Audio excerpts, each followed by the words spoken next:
most social scientists, particularly psychologists, and so these would be research-oriented scientists who are dealing with data and who have to use statistical techniques. Now, when you first encounter statistics, you sort of think about it as a magic device to extract truth from data. And it's not. It's more like a surgical tool. Some scientists will take their data and then they'll farm it out to someone to analyze this. It's like, just find the truth, in this. And that never works, or rarely, because that isn't how the statistical analysis of data works, partly because every data set is subject to a multiplicity of interpretations. And so when you're doing statistical analysis, it's a constant sequence of micro battles with temptation. And you think about it. So, for example, if you're a master's student in a psych program, you might have spent a year and a half finishing your study, especially if you have to get it through an intransigent and bureaucrat-ridden ethics clearance committee. And then if you don't find something of note, well, this is worse at the PhD level, it's like you don't graduate. And so the temptation to perform your statistical operations in at least a willfully blind manner is extremely powerful. And that's part of the reason why there's a replication crisis in social science. I mean, it's not the only reason. Part of the reason is that, it's really actually difficult to discover something. And the fact that so much of the scientific literature, especially in the social sciences, is error-ridden, is like, well, what do you expect? Like, if 30% of published papers are actually true, given the volume of scientific publication, man, we are cruising along at such a rate we could barely stand it. So I think 30% hit rate's pretty damn good myself, but, most people aren't as cynical as me, but maybe. So, you say, well, is the scientific enterprise going to win out over the religious enterprise? No, because all of those decisions about how to handle your data, those are religious decisions.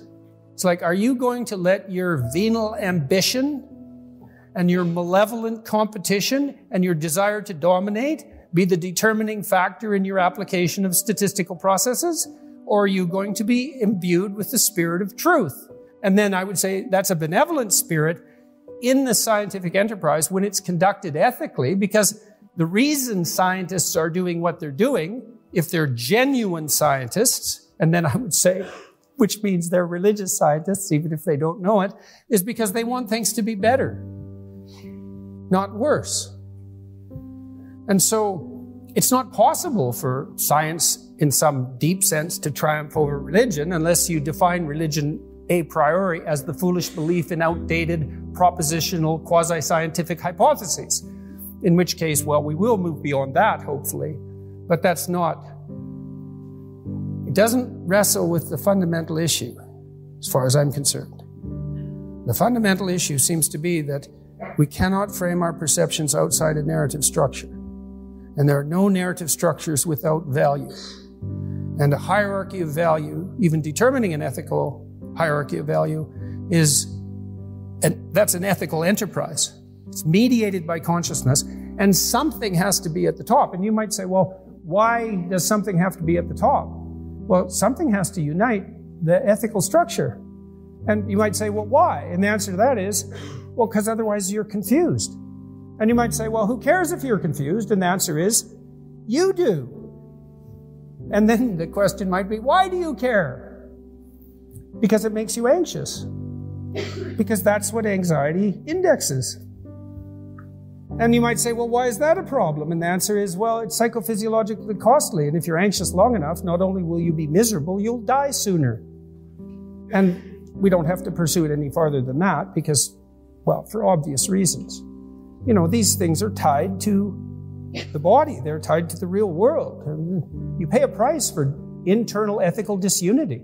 And no one likes that. And partly that's because if you're not unified in your orientation, you don't know what to do. And you might say, well, that's not a problem. Just do nothing. It's like, well, no, because you can't. And second, it's very disorienting in the most fundamental sense not to know what to do. You know, if you meet someone and you don't know what to do around them, that's not nothing. That's extremely uncomfortable. This is partly why people don't like to have their beliefs challenged. You know, if you challenge a belief successfully, especially a deep belief, and we could define deep, a deep belief is a belief upon which many other beliefs depend. So if you're in a marriage, for example, generally the belief in your partner's fidelity is an a priori axiom of all the memory structures, hopes, and dreams that you have riding on the marriage.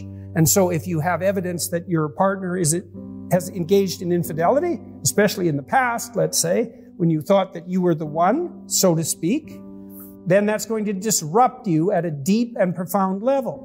I would say at a religious level, but I would also say that's the definition of religious. Deep and profound. Now, what that has to do specifically with the propositional statement, God exists, that is a whole different issue. And I think in some sense it's beside the point.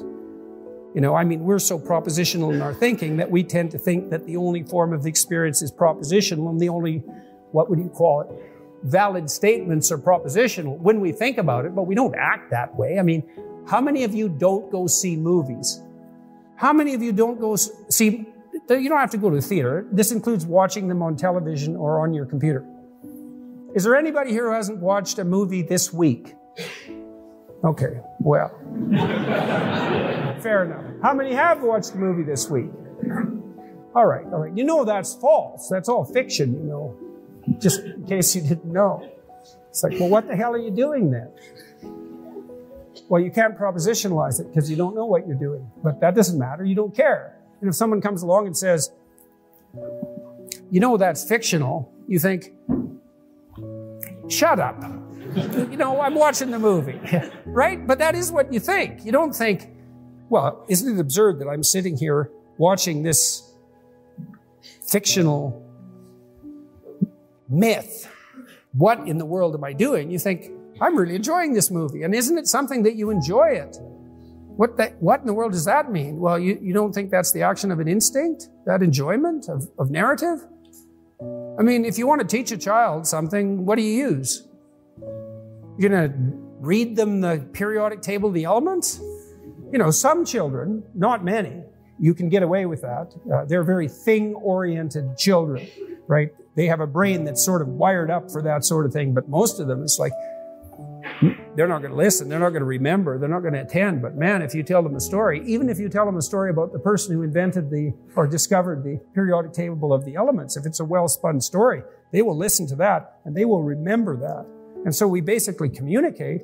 And the fact that we communicate in narratives, well, shouldn't that be just some evidence that we think in narratives? What do you think? It's just enjoyment? I mean, I've read some rationalist thinkers who, you know, they push all the arts, the humanities, all of that, the religion, all of that into a kind of a spandrel category and say, well, that's just a byproduct of the cognitive operations that actually have something like functional utility. It's like, no, no. Sorry, that's just not the case.